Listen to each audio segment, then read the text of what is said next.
In this podcast episode, the host engages in a wide-ranging conversation with former President Donald Trump. The discussion touches on various pressing topics, including the state of the nation, international relations, economic policies, and personal reflections. Trump begins the conversation by expressing his deep concern for the current state of the United States, describing it as poisoned. He emphasizes that the country is facing unprecedented challenges, particularly with regard to border security and crime. According to Trump, the current administration has opened the borders, allowing criminals and drugs to flood into the country, which he believes has led to a deterioration of American society. He argues that the American people are suffering as a result of these policies, and he positions himself as a leader who will restore order and security. The former president also laments the loss of respect for the United States on the global stage. He claims that under his administration, America was viewed as a strong and formidable nation, but that perception has changed dramatically. Trump asserts that the current leadership has weakened the country, making it vulnerable to external threats. He expresses a sense of urgency about the need to reclaim America's standing in the world, suggesting that the upcoming election is crucial for the nation's future. The conversation shifts to former President Barack Obama, particularly in relation to his claims about the economy. Trump refutes Obama's assertion that he built the economy, stating that he inherited a strong economy from his administration. He points out that during his presidency, he achieved record job growth and economic expansion, which he believes was a direct result of his policies. Trump criticizes Obama for not taking responsibility for the economic conditions that existed when he took office, arguing that the former president's policies were detrimental to long-term growth.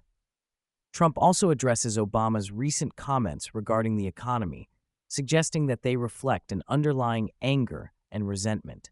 He characterizes Obama as a nasty guy who speaks down to certain demographics, particularly black men. He believes that Obama's rhetoric is ineffective and that the American public has become more discerning about political messaging.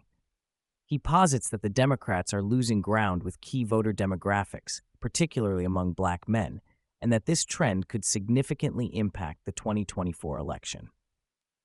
As the discussion progresses, Trump turns his attention to the upcoming 2024 election. He speculates that it could be a pivotal year for the Republican Party, particularly in terms of attracting black voters. Trump notes that historically, African Americans have leaned Democratic, but he believes that many are beginning to question their loyalty to the party. He cites his own efforts in criminal justice reform as evidence of his commitment to addressing issues that matter to the black community. Trump expresses optimism about the potential for Republicans to gain traction among black voters, particularly young men. He argues that the Democratic Party has taken the black vote for granted and that many individuals are starting to recognize this. He suggested that if Republicans can effectively communicate their message and demonstrate genuine concern for the issues facing black Americans, they could see a significant shift in voter dynamics in 2024. The conversation then shifts to economic policy, specifically tariffs. Trump expresses his belief that tariffs are a powerful tool for protecting American industries and creating jobs. He argues that by imposing tariffs on foreign goods, particularly cars manufactured in Mexico and China, the U.S. can revitalize its manufacturing sector. He emphasizes that tariffs would make American products more competitive and help restore the nation's economic strength. He also recounts a conversation he had with Tim Cook, the CEO of Apple, regarding tariffs and manufacturing. Trump explains that he granted Cook a waiver on tariffs in exchange for a commitment to build more manufacturing plants in the United States. He highlights the importance of bringing jobs back to America and reducing reliance on foreign production. He believes that a strong tariff policy is essential for achieving these goals and ensuring the long-term prosperity of the American economy. Trump's discussion of tariffs leads to a broader conversation about international relations, particularly with Russia and President Vladimir Putin. He asserts that during his presidency, he maintained a strong relationship with Putin, which he believes contributed to global stability. He claims that Putin would not have invaded Ukraine if he had been in office, arguing that his administration's approach to foreign policy was effective in deterring aggression.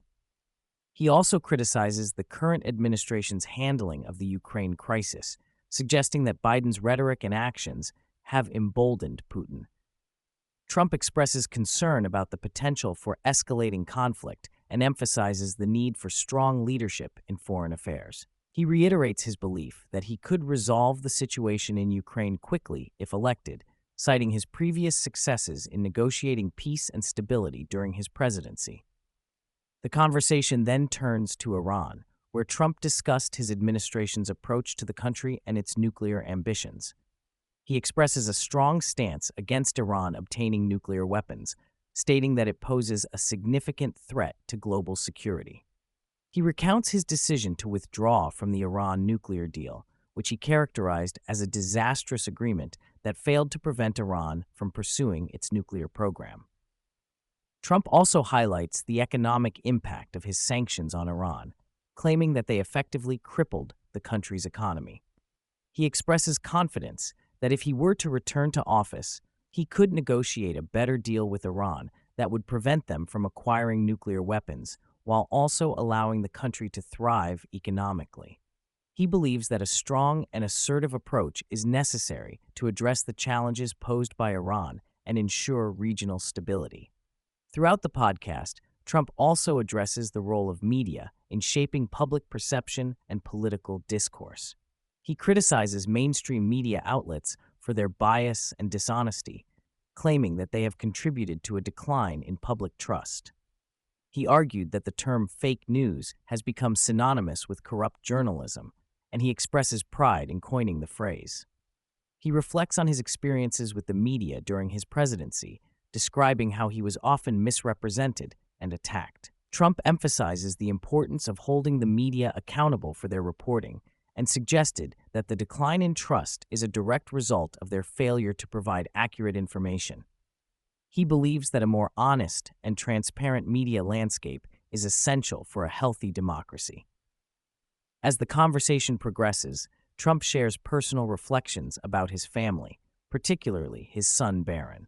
He describes Barron as a smart and well-adjusted young man who is navigating the challenges of adolescence. He expressed pride in his son's accomplishments and emphasized the importance of family in his life. He notes that Barron has a unique personality and is not easily swayed by external pressures. Trump speaks highly of his other children, expressing pride in their achievements and character. He emphasizes the importance of instilling strong values in his children and fostering a sense of resilience. A significant portion of the podcast focuses on the theme of leadership and the qualities necessary for effective governance. Trump emphasizes the need for strong, decisive leadership in addressing the challenges facing the nation.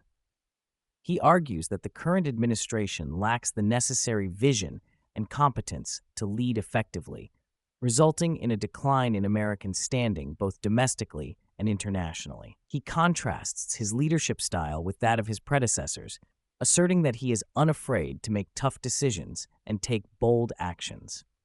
Trump believes that a successful leader must be willing to confront challenges head-on and prioritize the needs of the American people.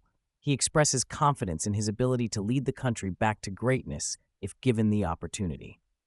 As the podcast draws to a close, Trump shares his vision for the future of America.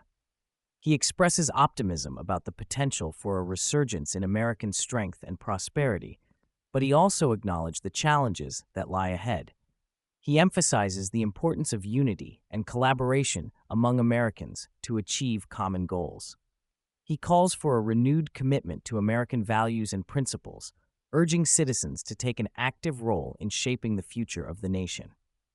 Trump believes that by working together, Americans can overcome the obstacles they face and build a brighter future for generations to come.